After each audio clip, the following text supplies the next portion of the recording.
Γεια σας φίλοι και φίλες, είμαστε και πάλι εδώ, αυτή τη φορά για να δούμε ένα καινούριο βίντεο όπου θα ανοίξουμε τη συσκευασία από ένα θαμνοκοπτικό PB6210, να το συναρμολογήσουμε, θα δούμε τα εξαρτήματα που περιέχει μέσα, πώς τροφοδοτούνται και πώς μπορούμε να το αναρτήσουμε πάνω μας για να ξεκινήσουμε την κοπή των χορτών ή των βάτων. Το συγκεκριμένο μηχάνημα έρχεται σε δύο συσκευασίες, είναι το κουτί που έχει τον κινητήρα, τον προφυλακτήρα και το τιμόνι και τον μπαστούνι του. Πάμε να τα ανοίξουμε.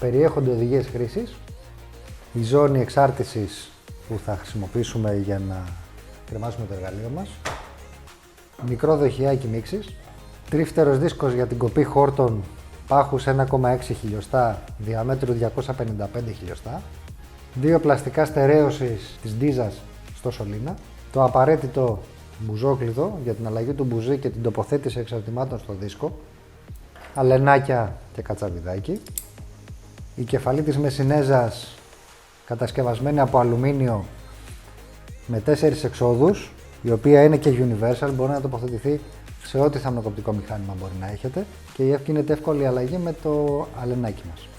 Μερικά ανταλλακτικά κομμάτια για την κεφαλή μεσινέζας, οι βίδες για τη στερέωση του μπαστούνιου στο μηχάνημα και δύο μικρά βιδάκια και το μαχαίρι που θα τοποθετήσουμε στον προφυλακτήρα.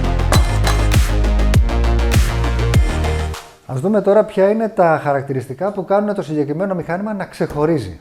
Ξεκινώντας από αυτά που θεωρούμε μη σημαντικά, είναι ο προφυλακτήρας, ο οποίος είναι κατασκευασμένος από καλής ποιότητας πλαστικό, το οποίο έχει ελαστικότητα. Ερχόμενοι στο κυριότερο κομμάτι, ένα από τα κυριότερα κομμάτια του θαμνοκοπτικού μηχανήματος, που είναι το μπαστούνι, αυτό γυρνάει όλη την ώρα. Φαντάζεστε τι φθορά μπορεί να δημιουργηθεί, ιδίως στη γωνιακή μετάδοση του μηχανήματος, όπου εδώ έχουμε προσέξει να έχουμε πολύ καλής ποιότητας υλικά όπως το γρανάζι, τα ρουλεμάν, η ποιότητα στο αλουμινιάνιο κέλυφος είναι μια γωνιακή τύπου Japan. Μετά τη γωνιακή μετάδοση ακολουθεί ο σωλήνας μας, ο οποίος είναι 28 χιλιοστών, κατασκευασμένος από πολύ καλής ποιότητας αλουμίνιο και στο εσωτερικό του θα βρούμε έναν άξονα ατσάλινο με 9 δόντια. Στη συνέχεια ο λαιμός του τιμονιού, αυτό που συγκρατεί το τιμόνι, είναι μεγάλου μεγέθους και έχει και αντιδόνηση για τον μπαστούνι. Συνεχίζοντας θα βρούμε το σημείο που βάζουμε την εξάρτησή μας, που έχει stop και τον κόνο, ο οποίος πάλι έχει αντιδόνηση, είναι αρκετά συμπαγής για να αντέχει φθορά και θερμοκρασίες και η ποιότητα της καμπάνας που είναι πάρα πολύ καλή. Στη συνέχεια στο τιμόνι θα δούμε ότι το υλικό που έχει χρησιμοποιηθεί εδώ πέρα είναι αλουμίνιο και είναι μεγάλου πάχους, οπότε δεν έχει σημεία που να μας δημιουργήσουν πρόβλημα. Και ερχόμαστε στον κινητήρα μας. Το 6210 είναι ένα μηχάνημα που έχει ένα κινητήρα 62 κυβικών και αποδίδει 3 ύπους. Θα βρούμε το μεγάλο συμπλέκτη, ο οποίος έχει 2 βίδες στήριξης με μονό ελαττήριο. Θα βρούμε καρμπυρατέρ πολύ καλής ποιότητας με φούσκα τροφοδοσίας. Φίλτρο αέρος, το οποίο είναι με σφουγγάρι. Εδώ θα πούμε ότι κάθε 10 ώρες θα πρέπει το φίλτρο να καθαρίζεται. Εύκολη πρόσβαση στο μπουζί. Και ένα άλλο σημαντικό, όταν ακουμπάμε ένα θαμνοκοπτικό μηχάνημα μετά την εργασία κάτω, το κομμάτι που υποφέρει είναι το ρεζερβουάρ του καυσίμου, το δοχείο καυσίμου. Εδώ έχουμε πλαστικό που πιάνει σε 4 σημεία με κάποια ελαστικότητα, οπότε δεν έρχεται καθόλου σε επαφή το ρεζερβουάρ με το έδαφος. Επίσης θα δούμε ότι στο κομμάτι που είναι η εξάτμιση πάνω από το δοχείο καυσίμου έχουμε προστασία για να μην περνάνε θερμοκρασίες υψηλές στο δοχείο καυσίμου. Τέλος θα βρούμε τη χειρόμυζά μας, η οποία είναι πάρα πολύ καλής ποιότητας και έχει και εργονομική λάβη.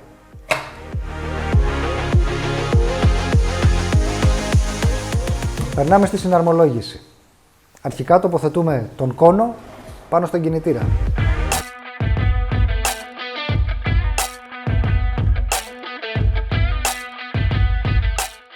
Ήρθε η ώρα να τοποθετήσουμε το κοπτικό μέσο στην κεφαλή.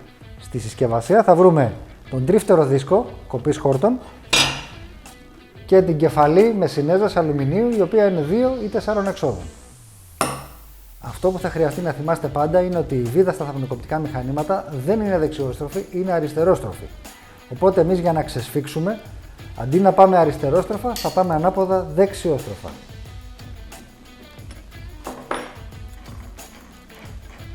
Αφαιρούμε το παξιμάδι συγκράτησης, αφαιρούμε τον προφυλακτήρα του παξιμαδιού, αυτό τοποθετείται όταν θέλουμε να βάλουμε δίσκο. Μετά υπάρχει η ροδέλα συγκράτησης του δίσκου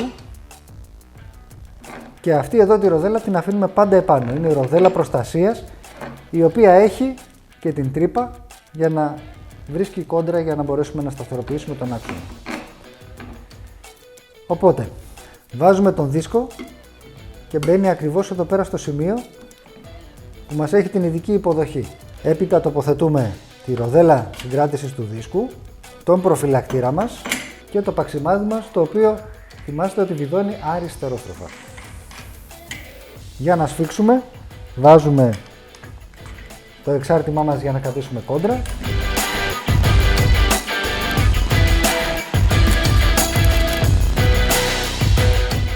Για να τοποθετήσουμε τώρα την κεφαλή με συνέζας, αφαιρούμε το παξιμάδι, τον προφυλακτήρα του δίσκου, τη ροδέλα συγκράτησης του δίσκου, το δίσκο μας φυσικά.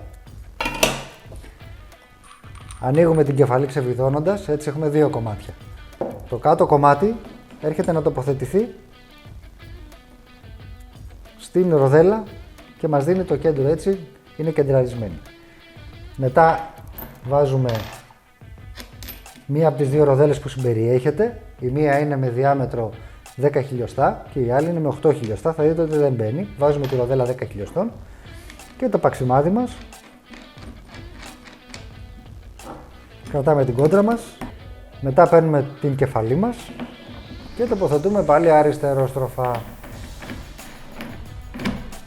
Και είμαστε έτοιμοι να κόψουμε.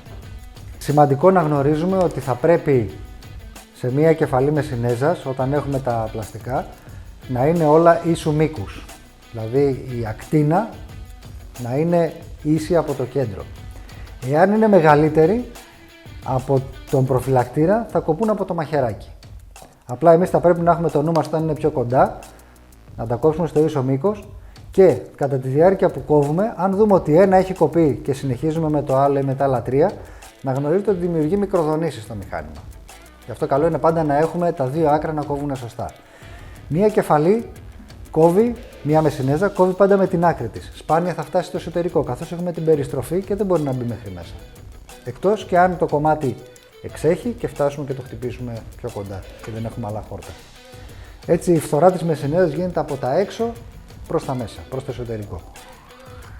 Εάν φθαρεί η μεσινέζα μας και χρειαστεί να την αντικαταστήσουμε στη συγκεκριμένη κεφαλή αλουμινίου πολλών εξόδων, ξεσφίγγουμε με το αλενάκι.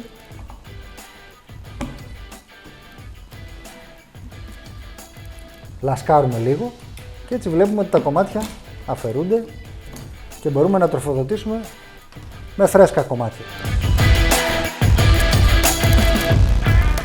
Ας δούμε τώρα, αφού έχουμε συναρμολογήσει το μηχάνημά μας, πώς θα ρυθμίσουμε τη ζώνη, την εξάρτηση που θα έχουμε το θαμνοκοπτικό επάνω μας. Σημαντικό εδώ είναι να πούμε ότι η ζώνη που περιέχεται δεν είναι μονή, είναι διπλή, δηλαδή φοριέται σαν σακίδιο πλάτης, το οποίο κάνει την εργασία μας πιο άνετη. Έχει μαλακό υλικό προστατευτικό για το γοφό που είναι το σημείο που ακουμπάει ο σωλήνας επάνω στο σώμα μας και επιπλέον έχει γάντζο ο οποίος προσαρμόζεται εύκολα όταν έχουμε το μηχάνημα κρεμασμένο επάνω μας, αλλά σε περίπτωση ανάγκης που μπορεί να νιώθουμε μια ζαλάδα ή να πάμε να πέσουμε, έχει την άμεση απελευθέρωση η οποία ενεργοποιείται μόνο να τραβήξουμε την κόκκινη ασφάλεια. Έτσι, αν νιώσουμε κουρασμένοι ή δεν μπορούμε να το ξεσφίξουμε, μπορούμε εύκολα να το κατεβάσουμε. Παίρνουμε τη ζώνη μας, στον μπροστινό σημείο μας έχει μία ασφάλεια, την ανοίγουμε, περνάμε σαν σακίδιο πλάτης εύκολα,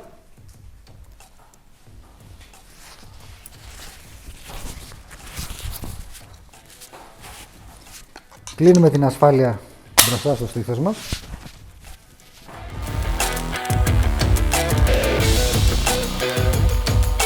Η σωστή τοποθέτηση του μηχανήματος είναι αυτή. Να είναι κρεμασμένη σε ένα σημείο, τόσο ώστε η κεφαλή μας να είναι παράλληλα με το έδαφος και να μην χρειάζεται να βάζουμε δύναμη στις χειρολαβές, να μπορούμε να το περιστρέψουμε προς τη φορά που θέλουμε να κόψουμε και με 2 δάχτυλα. Ταυτόχρονα, η προστασία στο μυρό έρχεται μέσω του προστατευτικού της ζώνης και αν χρειαστεί εύκολη απελευθέρωση, απλά τραβάμε και απελευθερώνουμε. Τοποθετούμε σε 4 λίτρα βενζίνης 100 ml ειδικό λάδι για δίχρονους κινητήρες και μετά κάνουμε πλήρωση, γεμίζουμε το δοχείο βενζίνης. Επόμενο βήμα. Κλείνουμε τον αέρα μας, πιέζουμε τη φούσκα στο κάτω μέρος του καρμπυρατέρ για να γίνει εξαέρωση του κυκλώματος. Ανοίγουμε το διακόπτη στη θέση ON, στη θέση 1. Το μόνο που απομένει είναι να καλύψουμε λίγο το κενό που μας δίνει στη χειρόμυζα. Δεν τραβάμε από τη θέση κάτω, παίρνουμε λίγο το κενό, τραβάμε αποφασιστικά. Μετά το πρώτο σκάσιμο, ξανανοίγουμε τον αέρα μας στην κανονική θέση.